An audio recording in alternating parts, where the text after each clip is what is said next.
Henson Ong, followed by Justin Holstrom, Jason Tetlow, Thomas Philippides, number 659. Thank you. Please proceed. Yeah. My name is Henson Ong. Forgive me, English is not my first language. I am a legal immigrant, and I am an American by choice.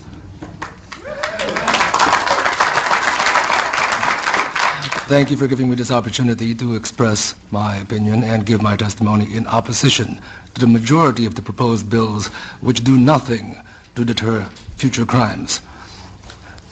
Gun control does not work. Your own history is replete with high school rifle teams, Boy Scout, marksmanship merit badges. You could buy rifles at the hardware stores. You could order them, mail order, delivered to your home.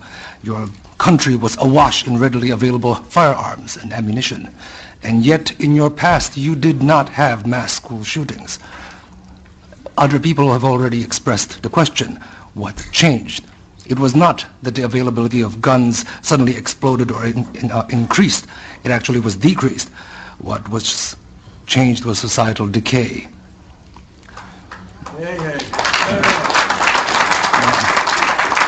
If gun control actually did work, Washington, D.C. and Chicago would be the safest cities in your nation, but it is not. They have the toughest gun laws and the highest crime and murder rates. Now, some people have asked and called the AR-15. They called the AR-15 a weapon of mass killing. Well, it turns out that there are a few government agencies which disagree with that characterization. The Department of Homeland Security has stated that a rifle chambered in 5.56 NATO with a 30-round magazine is suitable for personal defensive use. I have documentation on that. It is HSCEMS-1212-00011, solicitation for the Immigration and Customs Enforcement Agency.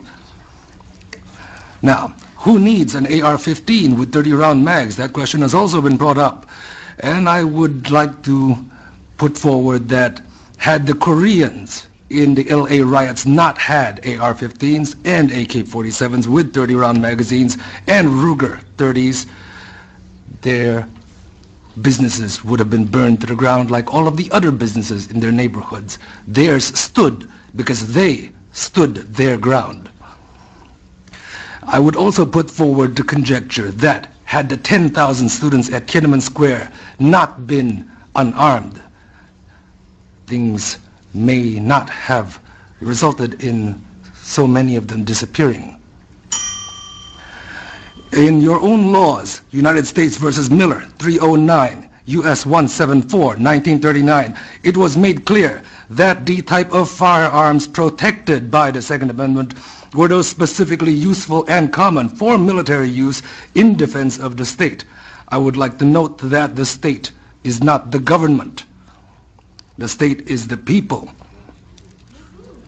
In Lewis, excuse me, Mr. Ong, if you would. In Lewis versus United States, 1980, it is stated that the Second Amendment guarantees no right to keep and bear a firearm that does not have some reasonable relationship to the preservation and efficiency of a well-regulated militia.